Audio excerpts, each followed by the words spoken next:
you haven't played Counter-Strike in a while, it's easy to forget how unforgiving it can be.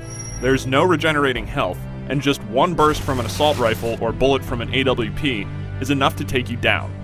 Valve's next entry in the franchise, Counter-Strike Global Offensive, isn't meant to be a huge step forward. This is not Counter-Strike 2, but instead a reworking of existing mechanics with a few tweaks made to map layouts, loadout options, and the visual style. Global Offensive will also be available on consoles. Xbox 360, PlayStation 3, and PC players will get a chance to play when the game's ready sometime in 2012, though PC players will also get a shot earlier in a beta test planned for this October. The basic gameplay in Global Offensive will be familiar to any series veteran. You split into two teams, terrorist and counter-terrorist. Depending on the map, the objectives will differ. On Dust and Aztec, the terrorists need to plant a bomb at one of two designated sites, while the counter-terrorists need to stop them.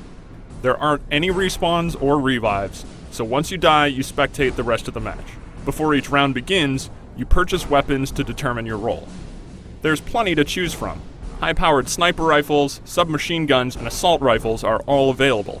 If you survive a round and win, you keep the weapons. If you die, you lose them and have to repurchase. That's where money comes into play. Kills and wins reward you with cash, which can then be used for better and more varied gear. This includes standard explosive grenades, flashbangs, and smoke, as well as a new gear item, the Molotov cocktail.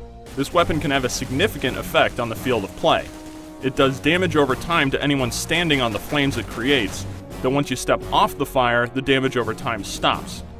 More than a direct damage weapon, it seems to be effective as a deterrent.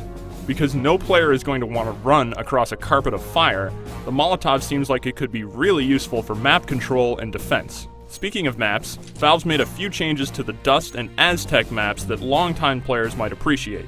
The underpass area on Dust has been widened significantly, and a new stairwell leading up from the underpass serves as a great exit point for terrorists who would previously have been pinned down by counter-terrorist snipers.